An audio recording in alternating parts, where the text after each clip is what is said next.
rock star partner, rock star lover of 20 years, bring this up because I wanted to share it with you. Whether this resonates with you or not, it's how you do it or not, there's something in this picture that you want. What it feels like, what it looks like, what it could be like. It's possible. And when you go and decide you want that relationship you want, it doesn't have to be with that person.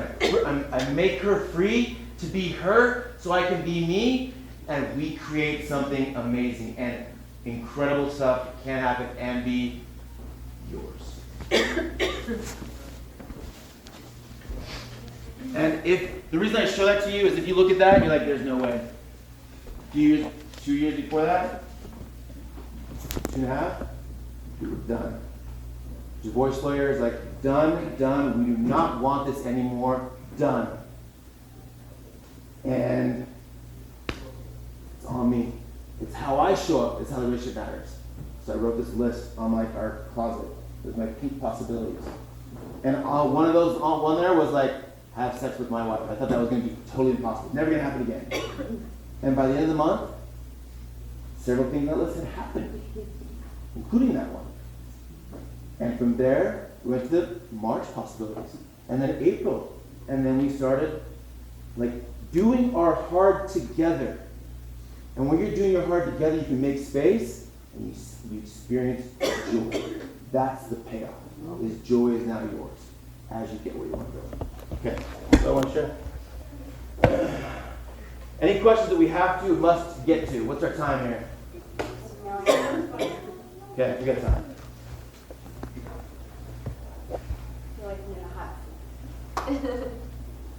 What is the most important thing to look for in a future romantic relationship? You.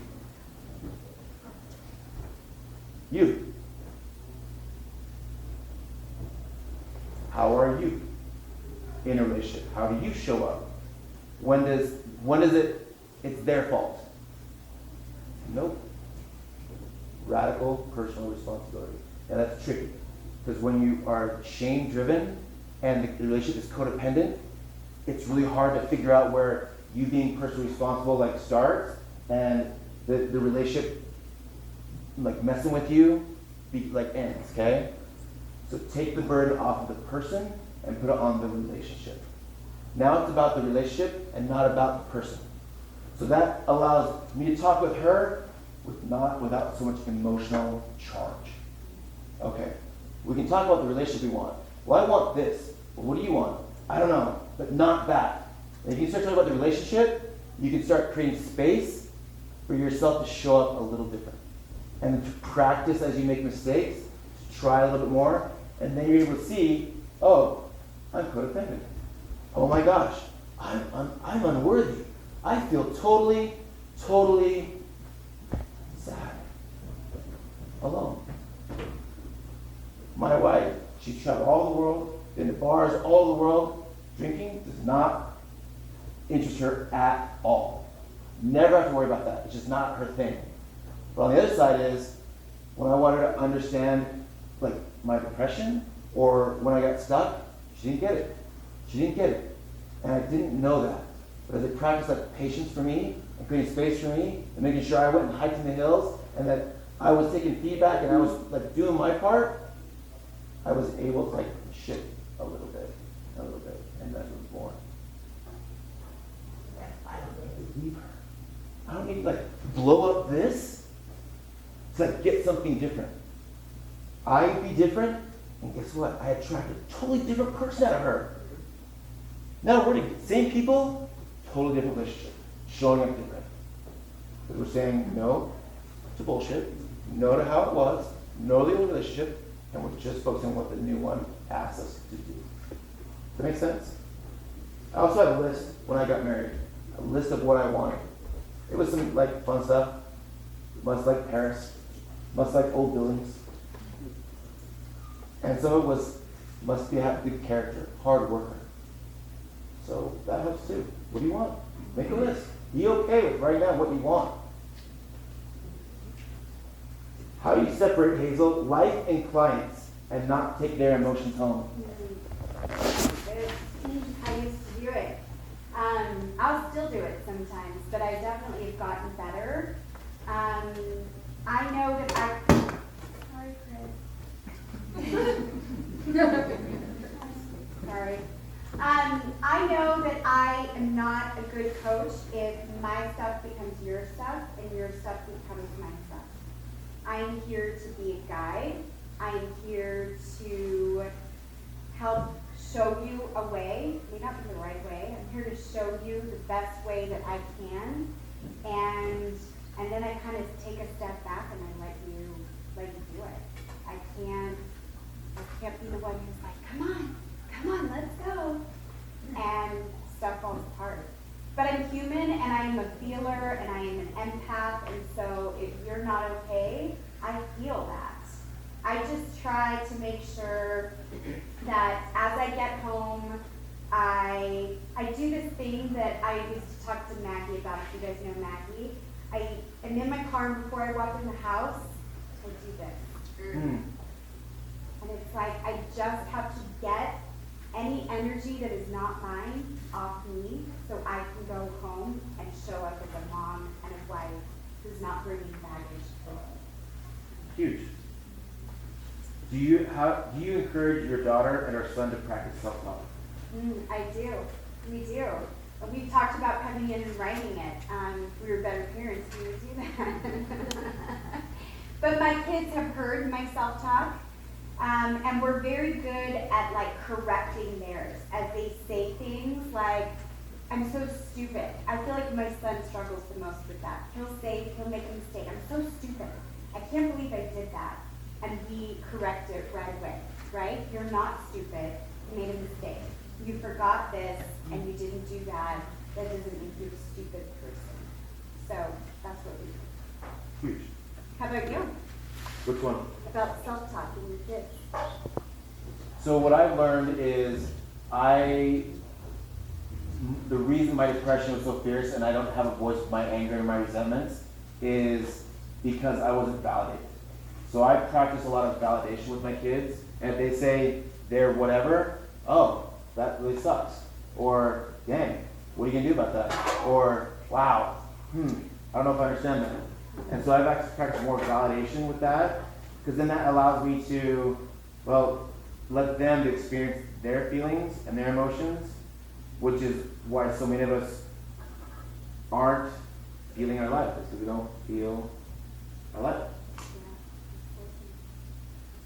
Shay, do you still grieve over old relationship with anything or anyone? I absolutely do. I still grieve. Grieve. I went to Headspace, I did their meditations, and I did the anger path, and I did the grief path. The anger one. Because the goal was not to act on the anger for 10 days. And of course, at that time the relationship tests it, and I'm furious. But I'm writing, not acting, not thinking, sitting with it.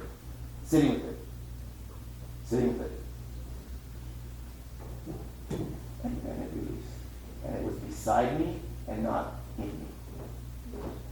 Here's what I learned. Somebody needs to hear this. This is what I've learned recently about trauma.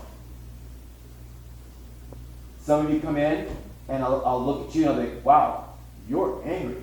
"No, I'm not. I'm good. You're pissed." No. Okay. Yeah, I kind of am. Okay, hit the bag. Let it out, stop it. Yeah. I learned that when you don't have, it's not safe for me to be what I'm feeling. I don't have access to those feelings or the language to say, "I resent you," or "No." I'm just rage or drift inward or outward. Anger, when you discharge it, you don't feel it. You actually don't experience it. So if I blow up on my wife, that doesn't help me actually feel my anger. It just dumps it on her and makes her not want to be around me, which then I get like, "Oh no, well, I'm a good guy." Not rock star, not sexy.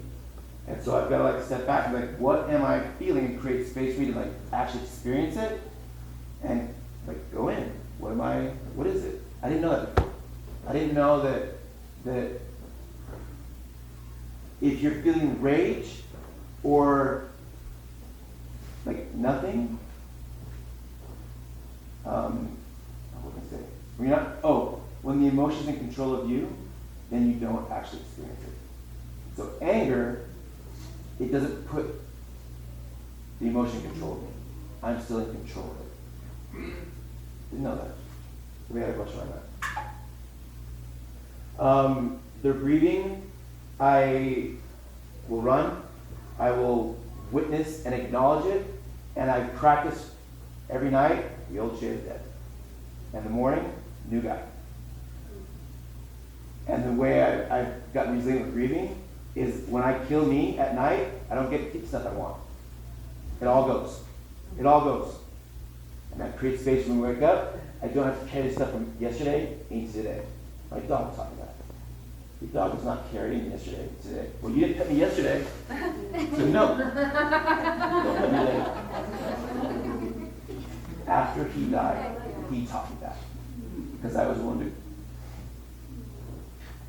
because I worked here, somebody was willing to grieve, and I had held on to his ashes for years and wouldn't acknowledge that he's dead. When I was willing to grieve and go in the hills and spread some of his ashes, he's been waiting to teach me. How could you? There's no way. I can't forgive this.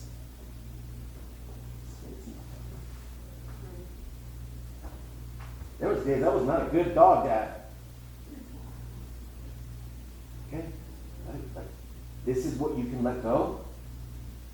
Leave it in the mountains, and you go be rock star for that moment. Doesn't matter. You said you'd be that way, go. Spades can do it, you can do it. Go. So that's really helped my grieving process. Is I practice killing the old me and creating my new me. Get better at it. Hazel, how is your self-love? It's better than it's ever been. I have no idea how much I like. Woo!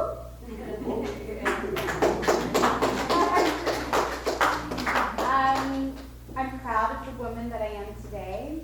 I think I show up better as a wife today.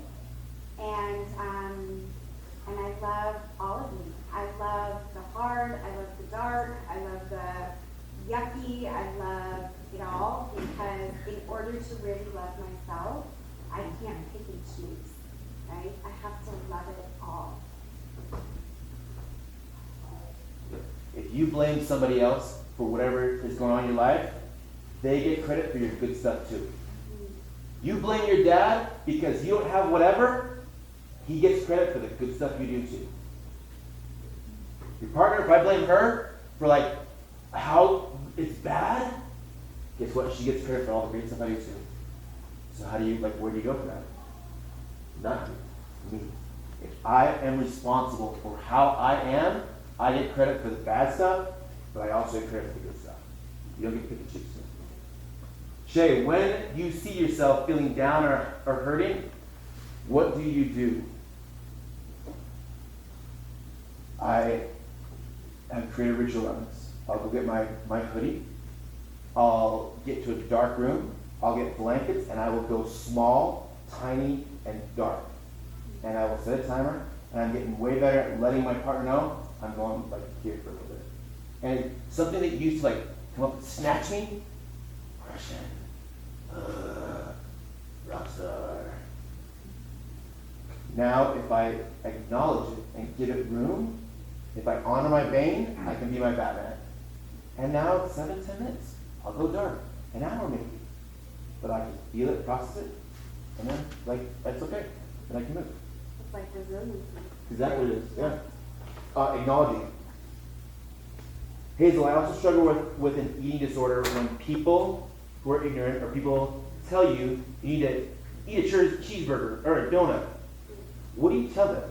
What is your response? Really? I say fuck you. Because it's not about the food, right? It's not about the food.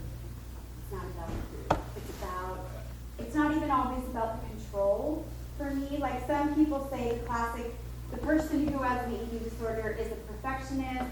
They are the kid that gets straight A's. They want everything to be just right. I don't think I'm necessarily that particular. I use my eating disorder as a way to make me feel better about myself. If I'm a size 0, if I weigh 105 pounds, I'm fucking golden. And I'm not. I'm just dying on the inside. So it's not about the food. It's about what is behind the self-worth. Because that's how I use the food to make that go away. So that's, to discover that about you, is going to the places that you like shut off, that are not, either you don't feel in your body, or that's just not where you, I did my work. I don't drink, so it's not a problem. Yeah. How do you be able to go there and self-discover or self-witness those things that are really painful, hard? Like I said, if there's pain in my life, I want to know why. Where did this come from? Why is it there? How can I make it go away? Right? So I do that self-reflection. And, okay, it's not about the alcohol anymore. It's not about the sex or the shopping or the whatever. All of those things, and the food and the not eating, all of that is just a way to deal with the lack that I have. And I have learned that I can no longer seek that from someone else. I can't expect my husband to give it to me. I can't expect a pair of jeans to be like, you're good. I can't expect, how I'm showing up at work to be the validation. I have to find that within myself. And in order to do that, I have to get really good at seeing the good and giving credit to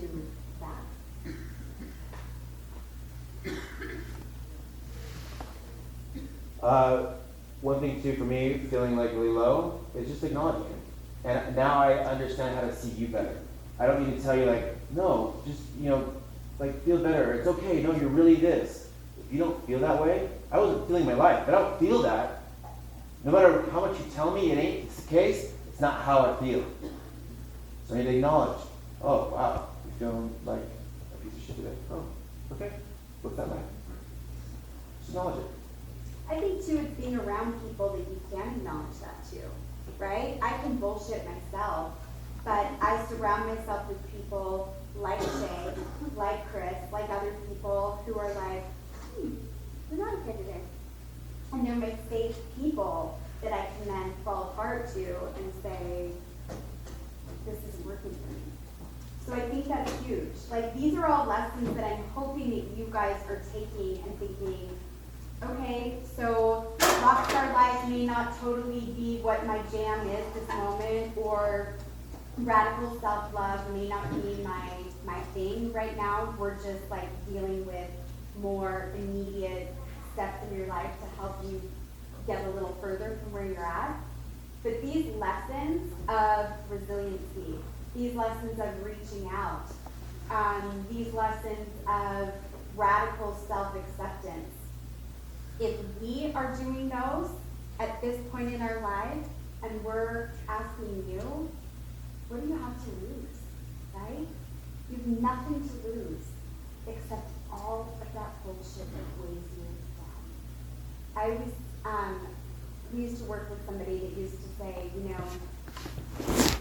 are the 5 people that you spend the most time with in your life? That's who you're going to be like. Do the 5 people that you spend the most time with smoke? I bet you smoke.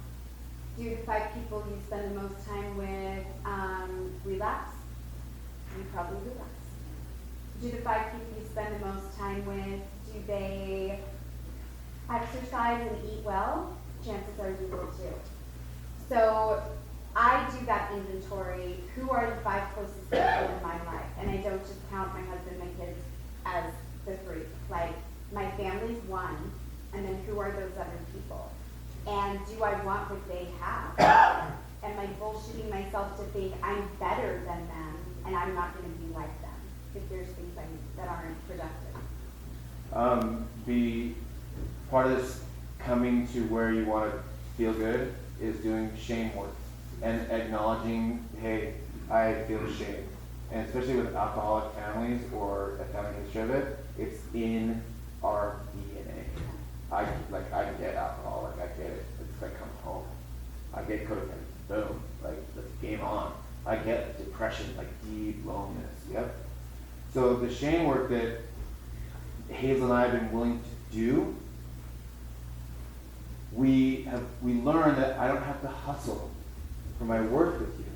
Like I don't have to just always bring value so I can get to that group of friends that I want to be around. So how can I earn it? No, I just am. It just is. That's what I do. And then the group comes to you. This group you're around, you acknowledge it. You say, this is a spark joy for me. I witness you. Thank you. All of the hard stuff in our lives, like without that woman, I couldn't be here. Without the heart, I couldn't be here.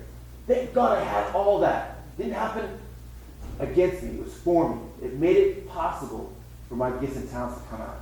Because she does her shame work, she's willing to allow herself to attract a different group of people. I couldn't be here without Zoe, without Nikki, without Amber, without Lisa, without Money, without Mark, without Chris, without Jared, because they allow me to be bigger and make mistakes while I'm being bigger. Because you're being different.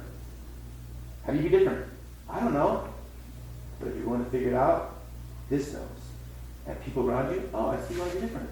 Hey, how about you do this? How about you do this $10 an hour job? Let's go. How about you? There's no shit details. There's just detail. There's just like the work, that's it. Not worse, not better. My shit sandwich in Hawaii does not taste different than your shit sandwich, like living with a narcissist. Like it's not different. They both taste like shit, and we can choose. I think that's the biggest shit. Is when you're willing to like, I am the agent, to act, not be acted upon, everything changes. Because now your chemistry changes, and when you've got the power to choose differently or engage it, brace this up. Chris, I hate you, I love you. Yeah. Jared, this sucks, but it's great. Wow, I'm going to group, I have to cold shower again. But if I don't do it, then I know I'm not doing it. How do you know which hard to choose, Hazel? Whatever when I don't, I freaks me out the most. Like, have you guys figured out? Don't tell Chris what you don't want to do. Right. Seriously. Don't try to tell him you'll just put it in the garage. But then, you know, if you're willing to tell Chris that, or me, you also know you're not willing to play small anymore. So you can't hold on to it anymore either. So you're screwed. Yeah, I hold on to it, play small, and I bring it up. Okay. I worked with Isaiah like a few days ago, and I'm physical, right? And I'm leveling up all across the board in my life. And when I was with Jordan earlier, I could hit the bag and I could punch. When I was showing up in front of Isaiah and Hayes punched the bag, when I punched the bag, we sauced. I walked away like, drum work, great. All this yoga stuff, awesome. You are weak. Since I'm willing to allow him to see me. And now I'm thinking, how can I be accountable to him to get stronger in that way? If I let him see me, that means I'm okay with him seeing me. If I'm when we're partners, and I know at least this is what I'm trying to be accountable for. And I let her keep me accountable for what I'm doing, game on. Now she sees herself as somebody like, oh, we're partners. Yeah. I can make friends as an adult. That's weird. It's hard. Yeah. And no, because I isolated so deeply. I know it's like come out of this place where you feel like you got nothing to offer. Yeah. I like that because I think, you're allowing Isaiah to see you. I do that. I think of times with, Laska that I've shared, I'm asking you to do this because I just did this and got something out of it, right? Chris will ask you to do things that you want to scream and yell at him for because he's done them. Jen puts the work in to change herself so she can ask you and help show you that way. That's what I love about this program is that nobody here is full of bullshit. Everybody in here that's running it, that's working it, that's loving you guys, we have all walked the dark path, and we are all continuing to do it, right? Shay's like been working through some really hard stuff lately, and he brings it to coaches and me, and he brings it to us, and he shares it. And then I share mine, and it's awesome. It's crazy awesome. It's crazy awesome. You guys are the right program. It's the best place on the planet to be. It just is. What are more ways to get over you've gotten over your body shame? What are more ways you got over body shaming yourself?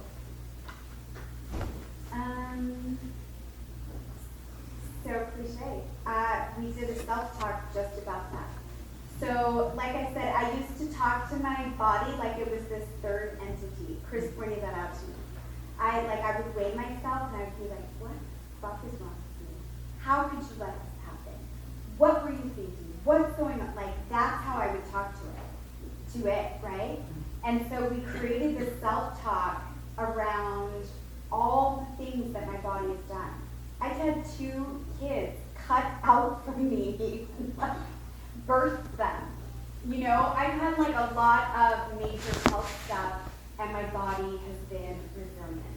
And so we made a list of all the things and all the ways my body has served me. And now, when something comes up for me, and that initial instinct wants to be, what is wrong with you? How could you do this? Now I say, what is my body trying to tell me?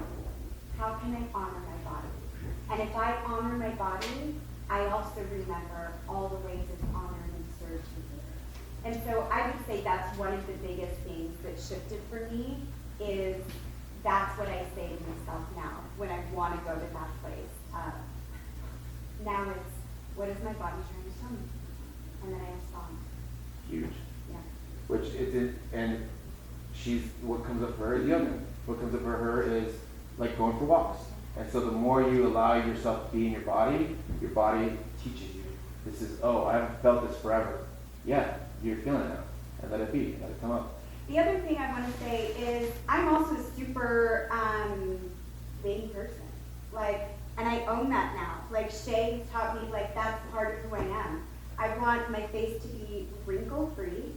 I'm going to put as much Botox in it as I can. I love clothes. I love nice things. I love, probably more than my husband wishes.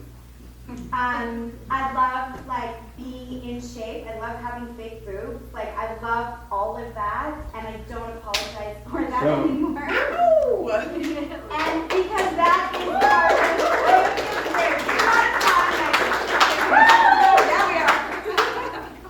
But it's not like self-acceptance and loving myself means I just have to be frumpy and not be me. Totally. Right? I have to honor the fact that this is important to me.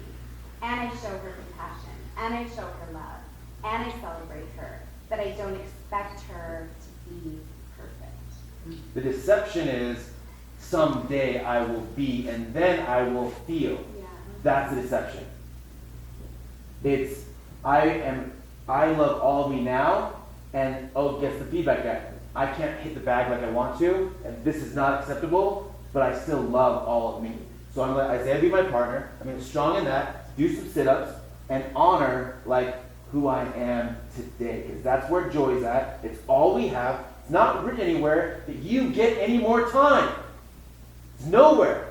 Your 7-year-old kid, they could be done. We don't have any more time. You think you have time. You don't. All we have is today. I'm gonna tie in the rockstar sex life before we wrap up here. This is a good place to do it. Do you have a rockstar sex life? Okay. Do you want one? Not everybody does. It's something I've wanted. And there's a difference between rock star sex life and just fucking whoever you want. Is it? So that's the thing is there is. It's a place you go, not a thing you do. I don't want another woman. I like mine. Rockstar for me is pouring my love and affection. So when I said I want this, okay, what does that look like? I'm going to go learn. Found Esther Perel. Esther Perel says, in my research I found, erotic energy is aliveness. So your sex life is not about your anatomy. That one part and that one part of that part. We make love with our whole body. And when it's a place, I go with her. It's our place. I don't need parts of other people to be in it. Now I get it. Now we have rituals. Now we have candles. Now we have a playlist. Now it doesn't have to go to this place every time. In fact, if it goes, it goes. If it don't, it don't. How did I start getting there? Touched her. I said, I just want to touch you. That's it. Whatever that means. If it's just on the elbow, knee, or the whole nine. Touch. For a year, I just touched. And days that didn't want to do it, and she, rain check, made cards. I'll do it. You're traveling? We'll try and get there. As I touched her, what happened to her? What happened to her body? Like, how does she feel about being her? She has 3 kids cut out of her. She works her ass off. She feels good. She feels loved. She feels seen. Guess what I get? Hey, I want to try this out. What do you think? Boom! So I give and I get. You know what else we figured out? You know what's great about a rockstar sex life? Keeping her safe, being responsible, doing what I said, taking care of projects, done. Making sure I clean the toilet, okay. Spreadsheets, keeping track of our money, that's sexy? Great. We expanded what sexy is so that she's getting her needs met, and then, guess what? I just came for what I wanted. In fact, we started asking, well, what do you want? I want this, we want that. I practiced going into that fresh eyes. Like I've never seen it before. Each time. Esther Perel, can you want and desire what you already have? We're going on 10 years, 15 years. How do you keep it safe? Because that's how the bills get paid and the kids get taken care of. And adventures and exciting. How do you do that? How can you want and desire and get excited about what you already have? Practice. Like winter, I practice wanting and desiring who I'm with. Guess what I found? There's no limits. There's no boundaries. I don't need to go. I need to go here with you. And when it's not there for whatever reason, because I'm being an asshole or you're not feeling good, guess what? I take the energy. It's aliveness. It's how am I sure it's being a good dad? How about I go make sure I get my workout in? I don't go to porn. I don't need to get off. I need to put that in another area of my life, because if it's just about that, you're dead. You will get in a relationship and it won't feel alive when you start. Or you start using it as a new addiction. Totally. Or it's weird, or it just dies. Who wants that? And then I start learning stuff. You gotta honor your head and your heart and your hoo-ha. You gotta honor them all the way. Right? Right? He's talking that. That's why I don't feel bad for the both. Exactly. It's important. So my wife and I, we read the book, The Secrets of Happy Families. Did you know that there's secrets to happy families? I want that. I wanted that. I didn't have it, but I wanted it. I'm willing to kill the old me to get that. There's a book, Secrets of Happy Families. One of the chapters, talk about sex. Here's how I was able to get and honor my vanity. Is I wanted my connection to be better. And I wasn't being me. So I went to God. And I told him all the things I'm into, I want, I desire. I don't think I should want that, but it excites me. And I told him about all the things I wanted about, sexually, that he's the one that put these desires in me. Mm-hmm. Nature put them in. They're supposed to be there. Okay. Guess what?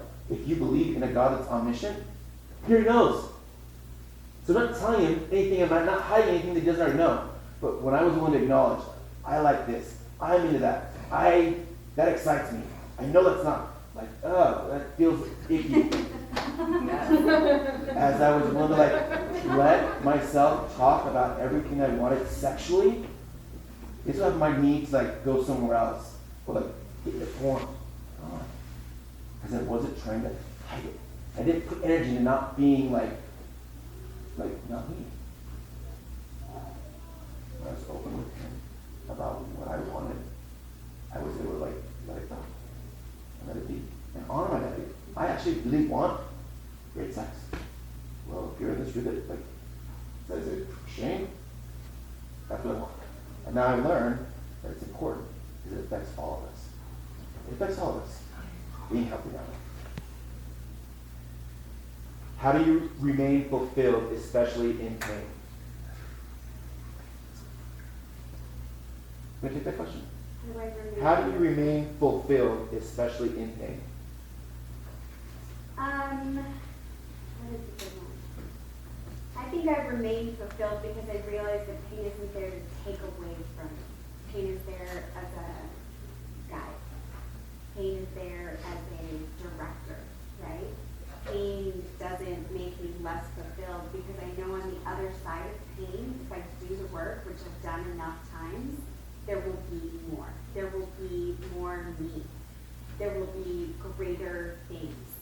So I don't think pain is unfulfilling. You know? I'm a Christian who practices Mormonism, and that means my guide is Jesus Christ. My mom, she's created space for me to understand it's not about me. If I got kids, it's about them. It's about being bigger for them. And she stopped me. She said, "How can you know Jesus if you don't know pain?" What? You mean love one another? You know, I am like a child of God. You know, sunbeam. How can I not know Him if I don't know pain? There's no like getting around it. Trauma, it's supposed to be a part of our lives. There's no like avoiding it. It has to be that this is where we want to be.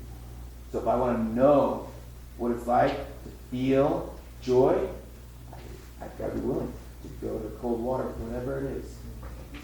And at the beginning for me, of gaining back my power, it was being humble. And going through being humiliated, feeling humiliated to get what I wanted to get. Not fulfilling initially, but it wasn't about me. It was because I wanted these things I'm willing to change or fucking die to get. Hazel, how long have you been scale sober? I don't know what that date was. Chris probably knows. I'll tell you later. Since the day I smashed it, I have not. What, about 90 days? You want a chip? Yeah. I haven't gone and bought another one. I haven't been places and been like, oh, there's a sale. And I was somewhere recently where I was like, oh, there's a sale. And I know it's a dark hole for I'm me. at an airport. No one would know. I'm going to get on a plane. Exactly. I could just step on it one time. Fine. Good. Last question. How do you maintain a rockstar relationship with a difficult, narcissistic person who you cannot remove from your life? That's not rockstar. Done. That's not rockstar. That is just a relationship that is you need to figure out how to be like healthier in or get your needs met. Guess what I found out recently? If you don't feel like you can ask what you want for, you're repressing anger. Yeah. Yep. And you're gonna get sick. Shit. Checks out. So then that's why it's just rage. Yeah. Yep. So practice, I resent that. Or just no. That's not okay. I also feel like we are crazy making when we're like, I'm in this relationship, this person's a narcissist, we all know. Like I knew when I was drinking that I was an alcoholic. Like I knew that that's what I was. So we're in these relationships and we know it's not working. It's not healthy. And the problem is that we think there's something magical we can do that's going to change toxicity like that. And I don't believe that. It's either remove yourself from the situation or stay and become more toxic and become part of that. And this is obviously referring to toxic, abusive things, not like my relationship. I try not to like look at Brad and say, he's right here. He's looking at me right now. Even Britney Spears like kind of back. Toxic baby.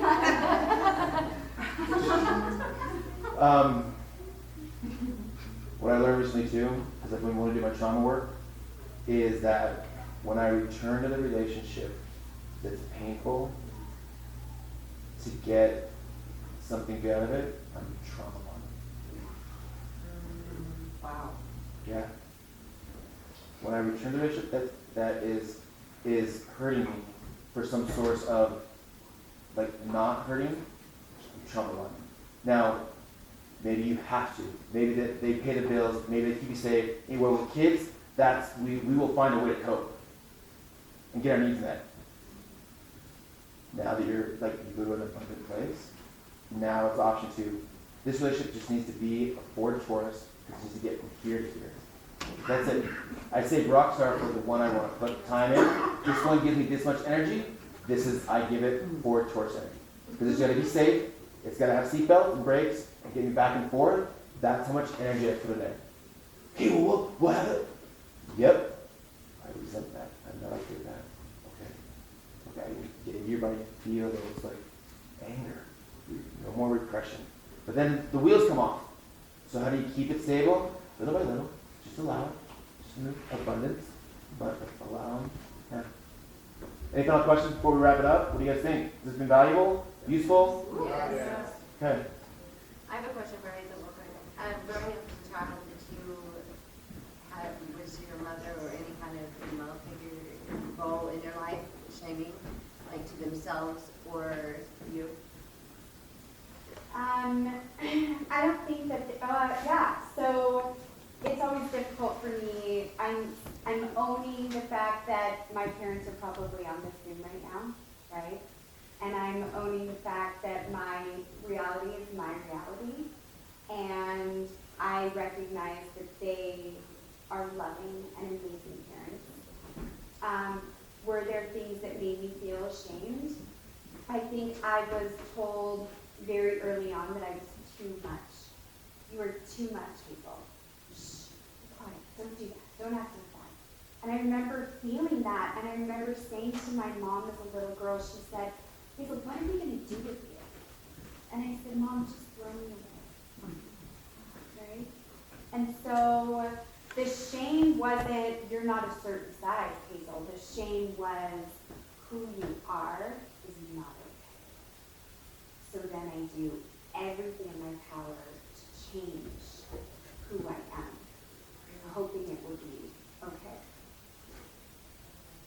And so how do you change an adult to get, if you become not who Hazel now, what if my person doesn't love me? What if I lose my kids? What if everything like comes apart? What if I get divorced? When you talk about grieving, I've gone there. I've grieved my relationship. What if I lose everything? Am I willing to go for that if it means that? Yes. And as I willing to go there, guess what? As I go, my partner's rock star too. I did good choosing. She comes with me. Here's what I want to leave you with. For my family to get to Hawaii and live there for a month, we got to the place where we didn't need to go there to become those people. The work we did is our kids are at home.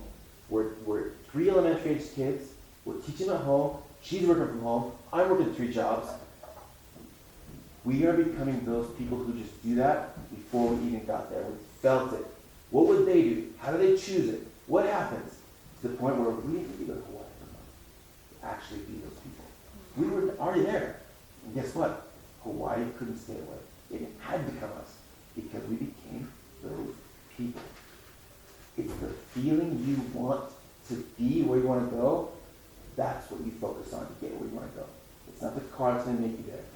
You can't buy emotional maturity. You want to feel your shit? You want to feel alive? Emotional maturity. Job's not going to give you that. Just showing up at group's not going to give you that. Chores aren't going to give you that. Actually giving you get that is going to give it to you. And if you're emotionally mature, guess what? You will figure it out. You will find a way. You will meet the people. You will read the book. You'll figure it out. Because you know like how to feel. This gets you there. The feeling is what gets you there. Boom. That's how we do it. I love you guys. Thank you so, so, so much.